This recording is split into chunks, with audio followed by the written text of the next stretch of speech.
2019 is probably going to be the year of the Super Mini because there's going to be new Renault Clio, the Vauxhall Corsa, and this, the new Peugeot 208. And it's a good looking car, isn't it? Especially in this vibrant yellow.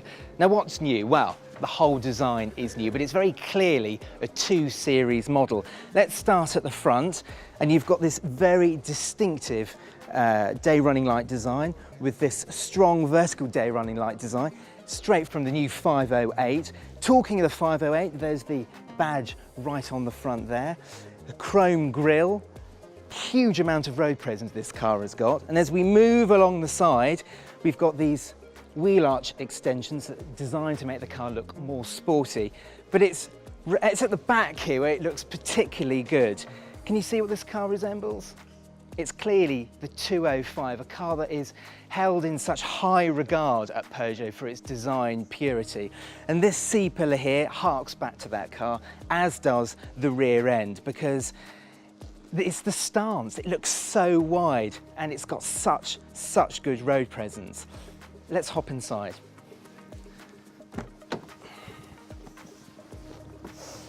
Now, whilst the outside may hark back to the classic 205, in here it's very clearly a modern Peugeot. Now, Peugeot's interiors get better with every single car. We should have been expecting this from the 508, but the 208 takes things to the next level.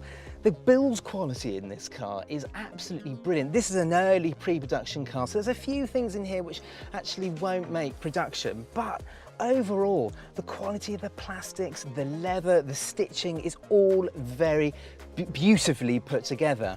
It's also nicely designed. Look at this row of buttons here.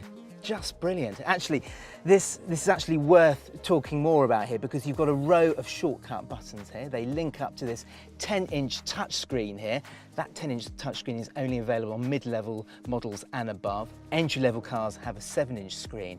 But it's a really easy system to use, actually, and one particularly nice feature with it is there isn't a home button. If you want to return to the home screen, you use 3 fingers and it takes you back and you can go into navigation, all the different functions. It's a really clear system to use and it looks fantastic. Now, it's hooked up to Peugeot's iCockpit system, but this is the next generation level of iCockpit. It's called iCockpit 3D, and the 3D gives a clue of what this system is all about. There's one big TFT screen with a mirroring function. You've got this really cool 3D look to it, and you can cycle through the menus in the typical fashion which we've come to expect with the 3008 and the 508, and the whole thing works really beautifully.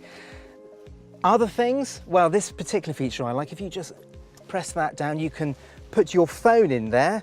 Obviously, as you'd expect, there's a wireless charging pad, but this is the thing I really like about it. There's a little ledge here allowing you to put your phone on the little ledge there so you can still use it as your map or whatever. So it's really easy to use by putting it on that ledge. Storage-wise, well, there's a big cubby here, 2 cup holders.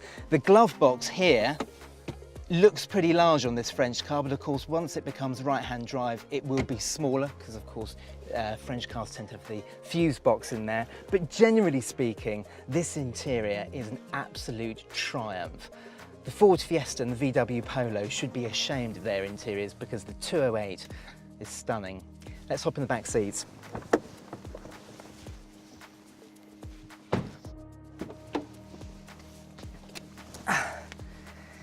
In the back, and the good news turns into a little bit of bad news because there's not a huge amount of space back here.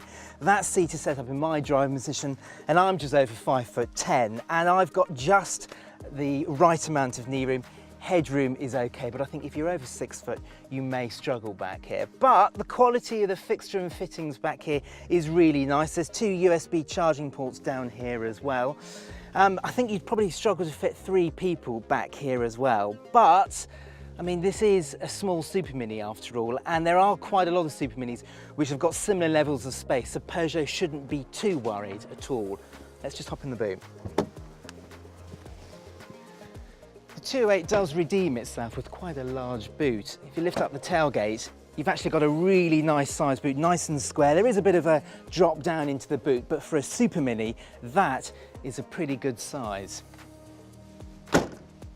You'll be able to pick from 4 engines, a 1.2 litre 3-cylinder petrol with 74, 99 and 128 brake horsepower, and there's a single 99 bhp 1.5 litre diesel.